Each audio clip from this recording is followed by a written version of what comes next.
अस्सलाम वालेकुम। Last lecture में जो हमने डिस्कस किया ईथर के बारे में कि ईथर की किस तरह से नेमिंग होती है। और आज का जो हमारा फंक्शनल ग्रुप है वो है एल्डिहाइड।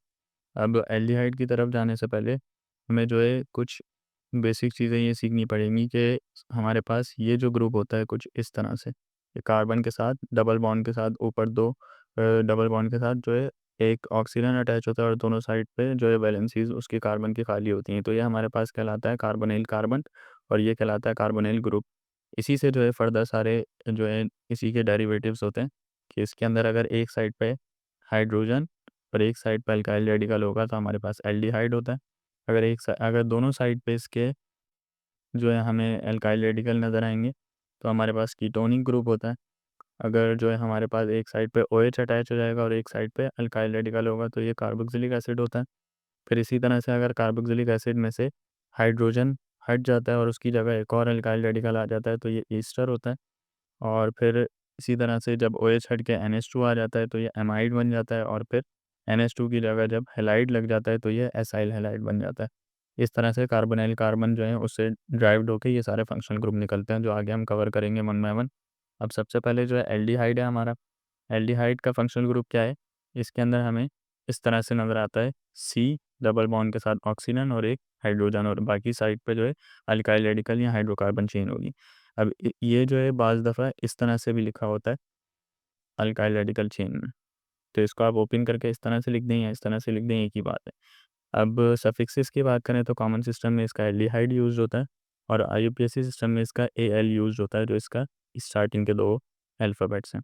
उसके बाद कॉमन सिस्टम की नेमिंग की तरफ जाएँ, तो इसके अंदर जो है जो हमारे पास कार्बोक्सिलिक एसिड्स होते हैं उन्हीं से ये ड्राइव्ड हुए होते हैं या उन्हीं की तरह जो है इनकी नेमिंग होती है कि ये जैसे फॉर्मिक एसिड है, अगर इसके अंदर से ऑक्सीजन हटा दें तो हमारे पास ये एल्डिहाइड बन जाएगा। सही है, एक साइड पे जो है R ग्रुप है, अब R ग्रुप के अंदर हाइड्रोजन भी आ सकता है या अल्काइल रेडिकल की चेन भी आ सकती है या कोई सा एक अल्काइल रेडिकल भी आ सकता है। अब जो है ये फॉर्मिक एसिड है और OH में से ऑक्सीजन हमारा हट गया तो ये बन गया हमारा फॉर्म और इसके साथ सफिक्स यूज़ हो गया एल्डिहाइड। फिर इसी तरह से जो सेकंड एग्जांपल है उसमें ये एसिटिक एसिड है, एसिटिक एसिड में से जब ऑक्सीजन हट जाएगा तो ये बन जाएगा हमारा एसिड एल्डिहाइड।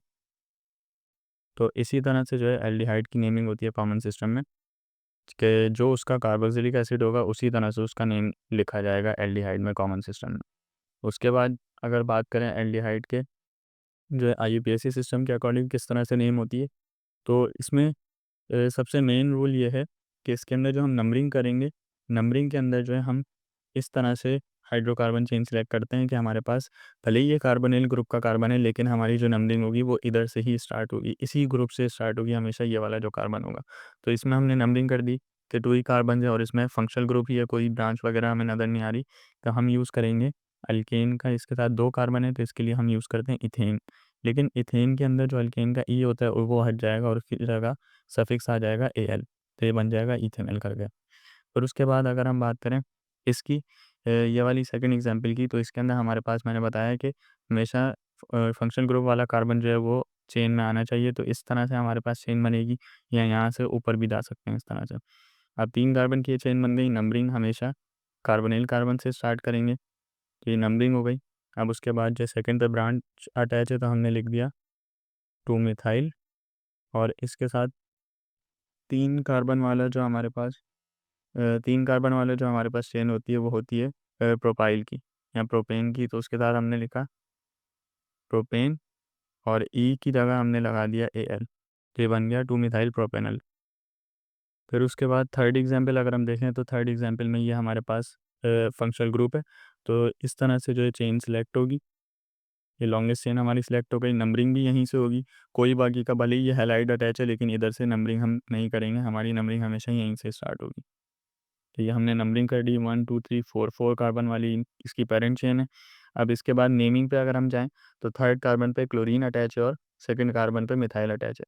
अब इसके अंदर अल्फ़ाबेटिकल ऑर्डर देखें तो क्लोरीन पहले आ रहा है, C उसका पहले आ रहा है तो हमने लिखा 3, क्लोरीन का लिख दिया हमने क्लोरो।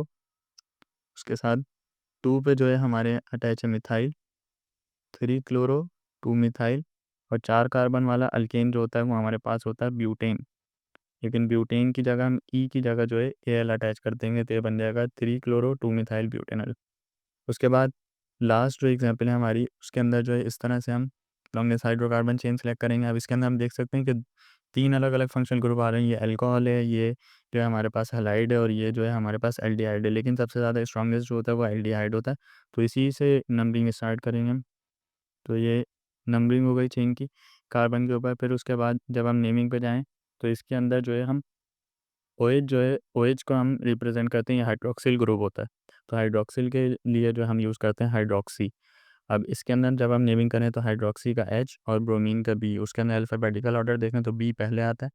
तो इसके लिए हम लिखेंगे 2 ब्रोमो और उसके बाद 3 के ऊपर हाइड्रॉक्सिल ग्रुप अटैच है तो 3 हाइड्रॉक्सी। और 3 कार्बन वाले जो हमारे पास अल्केन होता है वो होता है प्रोपेन। तो हमने प्रोपेन लिखा और उसके ई की जगह जो है हमने एल अटैच कर दिया सफिक्स, तो ये बन गया 2 ब्रोमो 3 हाइड्रॉक्सी प्रोपेनॉल। तो इस तरह से जो है एल्डिहाइड फंक्शनल ग्रुप की नेमिंग होती है कॉमन और आईयूपीएसी सिस्टम के अकॉर्डिंग।